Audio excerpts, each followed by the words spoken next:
മുടി കെട്ടിക്കഴിഞ്ഞാലും നമ്മളിങ്ങനെ വലിക്കുന്ന സമയത്ത് നമുക്കിങ്ങനെ മുടി കിട്ടുമായിരുന്നു. പക്ഷെ ഇപ്പം അങ്ങനെ വരുന്നില്ല. അപ്പോൾ നല്ല ഷാമ്പു കേട്ടോ.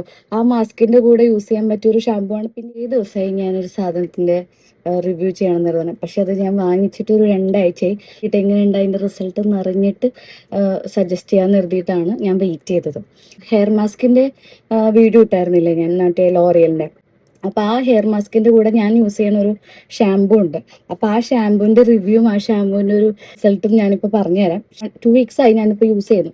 അപ്പൊ ഈ 2 വീക്സിൽ എന്റെ ഹെയർ ഫോൾ നന്നായിട്ട് കുറഞ്ഞു. ഹെയർ നല്ല സ്മൂത്ത് ആയി.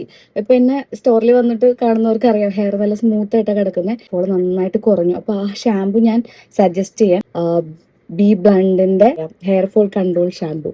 ഞാൻ ജസ്റ്റ് ട്രൈ ചെയ്ത് നോക്കിയിട്ട് പറയാമെന്ന് പറഞ്ഞു. പക്ഷെ ഇത് അടിപൊളി ഷാമ്പു കേട്ടോ. എൻ്റെ ഹെയർ ഫോൾ നന്നായിട്ട് കുറഞ്ഞു. ഒരു 93% ഇതിൽ എഴുതിയിട്ടുണ്ടെങ്കിലും നന്നായിട്ട് കുറഞ്ഞു. നമ്മൾ കോംബ് ചെയ്യുന്ന സമയത്ത് ഹെയർ കിട്ടാത്ത അവസ്ഥ. അതുപോലെ തന്നെ മുടി കെട്ടിക്കഴിഞ്ഞാലും നമ്മളിങ്ങനെ വലിക്കുന്ന സമയത്ത് നമുക്കിങ്ങനെ മുടി കിട്ടുമായിരുന്നു. പക്ഷെ ഇപ്പം അങ്ങനെ വരുന്നില്ല. അപ്പോൾ നല്ല ഷാമ്പു കേട്ടോ. ആ മാസ്കിന്റെ കൂടെ യൂസ് ചെയ്യാൻ പറ്റിയ ഒരു ഷാമ്പു ആണ്. പിന്നെ ഇത് ഇന്ത്യൻ ഹെയറിന് വേണ്ടിയിട്ട് ഇറക്കിയിരിക്കുന്ന ഒരു ഷാമ്പു ആണ്. മെയിൻ ഇൻഗ്രീഡിയൻറ്റ് വരുന്നത് പീ പ്രോട്ടീൻ പിന്നെ കഫെയിൻ ആണ്. പീ പ്രോട്ടീൻ മുടി നല്ല സ്ട്രെങ്ത് വെക്കാൻ നല്ലതാണ്, ഹെയർ നല്ല സ്ട്രോങ് ആക്കും.